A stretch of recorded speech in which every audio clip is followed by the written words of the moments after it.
Welcome to Fearless and Focused. I'm Brooke. And I'm Casey. And we're here to share bold stories, real talk, and strategies to help you push past fear and level up. Let's get fearless and focused. You want to hire fast. You want to hire fast, but not in a hurry.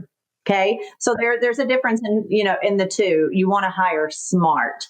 And I don't have a ton of time to sit and go through, right? So depending on where you are in your journey of, entrepreneurship, whether you have the time to commit to that or not, I would rather pay and buy back some of my time to have a recruiter do that for me. But there are a lot of really good ways that you can use and be fast in today's market of having new people come on board through Indeed and setting expectations and personality assessments that will help you, things like that.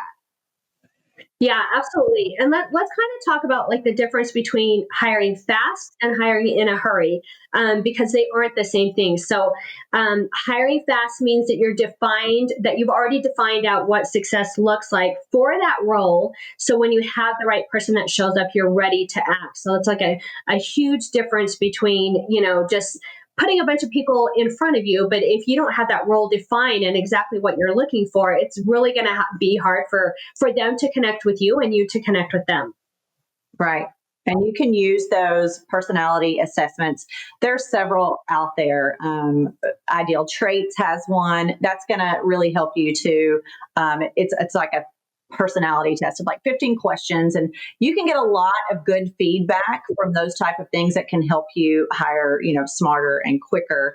The people that don't do it, right? So if you apply to my business and I have a personality trait out there and you don't do one part of it, or if I email you and say, send me, here's 3 questions I like to ask everyone, why do you want this position? Why do you like, for my business, it's insurance, and tell me a fun fact about you. What could you bring? What's your biggest asset you could bring to my team? If they don't do any part of that, like, I'm not going to hire them, right? That's part of it too. Like, I can get through that resume pretty quick because they didn't do the things that I asked them to do. It's simple instruction.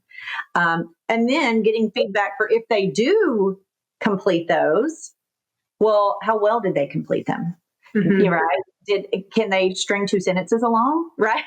Or can they communicate effectively? Those things are important, and you want to know those right out the gate. The worst thing was to hire someone you think that's got a great personality, and you find out like they can't follow simple instruction, or their grammar, and like they have got to compose emails and communicate with customers all the time, and then they are terrible at it. Like you're like, oh my gosh, So these things can help you be more efficient as well, for sure.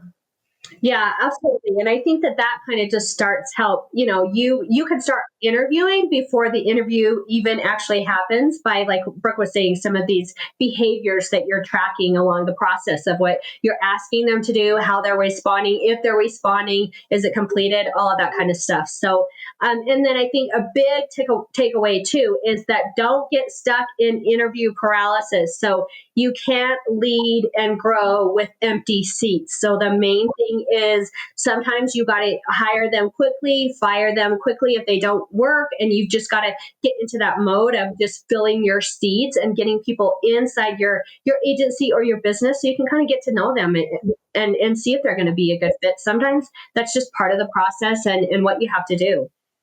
Yes, 100%.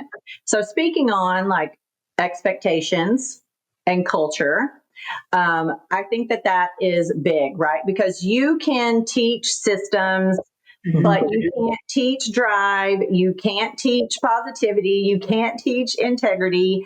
You want to, tell your people exactly what you're looking for, and hear what they have to say, and let them know, like, when these expectations that we give you or these core values that you're saying that you have, when they're not met, like what happens next. That's the biggest part, is having that, especially early onboarding. Thanks for tuning in to Fearless and Focused. Remember, success is not about being perfect. It's about showing up, staying bold, and taking action. If you love this episode, don't forget to subscribe, leave a review, and share it with someone who could use a little inspiration.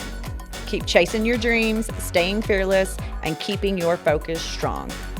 Until the next time, stay fearless and focused.